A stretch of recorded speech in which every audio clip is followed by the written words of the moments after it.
Pumpkin Town, written by Katie McKee, illustrated by Pablo Bernasconi. Jose and his family grew pumpkins. That growing began with shiny seeds, which were followed by long vines, and those vines grew every which way. The pumpkins grew every which way, too, from small to fat and tall. The Jack Be Littles could be dropped into pockets. The Happy Jacks were bigger. A strong enough boy could carry just one. The Big Moons were bigger still, too large for 5 boys to roll. Come fall, Jose and his family would gather the pumpkins and collect the vines. Then 2 trucks took the fruit to faraway cities. Some were hollowed and carved, and some were saved for pies. But before the trucks took the pumpkins, Jose and his family saved a few. They needed the seeds. When it came to saving pumpkins, Jose's father always said, "Save only the best and sell the rest." So Jose and his brother hollowed the best pumpkins and saved only the biggest, brightest seeds. They took the duller, smaller seeds to the edge of the field overlooking the town and tossed them.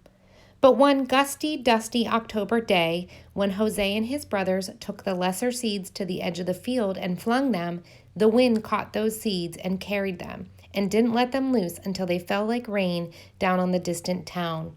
The seeds slipped into straw roofs and settled into flower pots and sprinkled gardens. And that seemed to be the end of it. But the next spring, rain awoke those small seeds, and plants began. More rain fell, and vines grew every which way. They wrapped around chimneys and wound through corn. At first, the townspeople liked the vines, for they were lovely and delicate. But then the vines began to climb up and down and around, growing leafy and thick. They snaked green and silent through one window and then out another. Then fruit grew and grew and grew every which way. Soon the townspeople were stepping over pumpkins and around pumpkins and under pumpkins. It was hard to walk even a block. Rooftops sagged under the weight of big moons. Fences fell, and when the wind blew, one had to dodge Happy Jacks and Jack Be Littles falling from trees. "Nothing is worse than pumpkins," groaned the townspeople.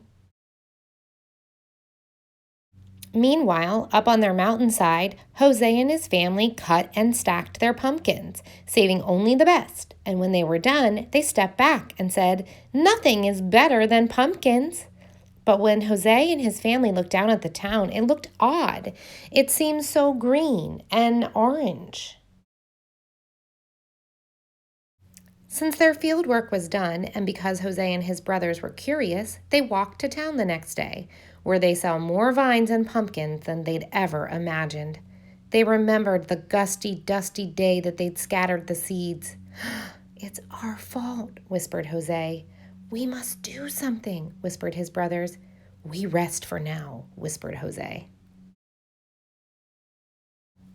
But that night, Jose and his brothers cut and stacked the pumpkins and vines. They worked as quietly as they could, but some townspeople still sneaked peeks. They marveled at how well the brothers worked. The brothers climbed up poles and twined through trees and snaked silent through one window and out another, gathering and stacking pumpkins and vines.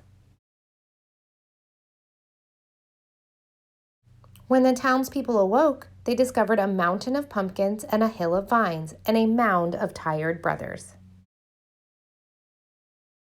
While the brothers slept, the townspeople filled a wagon with hay and set 5 great watermelons between Jose and his brothers, in thanks for their aid. The wagon took the brothers back to their home, where they laid in the glossy grass, still sleeping. When their father found them, he asked what they had done to deserve the great watermelons. "We just helped the townspeople with their harvest," the brothers said, which was true, and nothing more was said. Down in the town, 5 trucks came for the mountain of pumpkins, and the townspeople were given a grand sum of money for all that fruit. "Ah, nothing is better than pumpkins," they said. Much of the money went toward a feast held around a bonfire made by burning the hill of vines. It was decided then that the rest of the pumpkin money would be spent to carve a statue of the 5 mysterious brothers who had made a mountain of pumpkins. It took all of the next week for the townspeople to repair their roofs and their fences, and it took all of that week for Jose and his brothers and his father to eat their great gifts. The melons were so sweet that Jose and his family said, "Nothing is better than watermelon." "Be careful with the seeds," Jose's father said. "Our field grows pumpkins, not watermelons." So Jose's family filled a great bowl with seeds, and those seeds were forgotten until a day later when the wind roused Jose's father at night. He feared that some of those watermelon seeds might be blown into their field. By moonlight, he carried the bowl to the edge of his field and he tossed the seeds.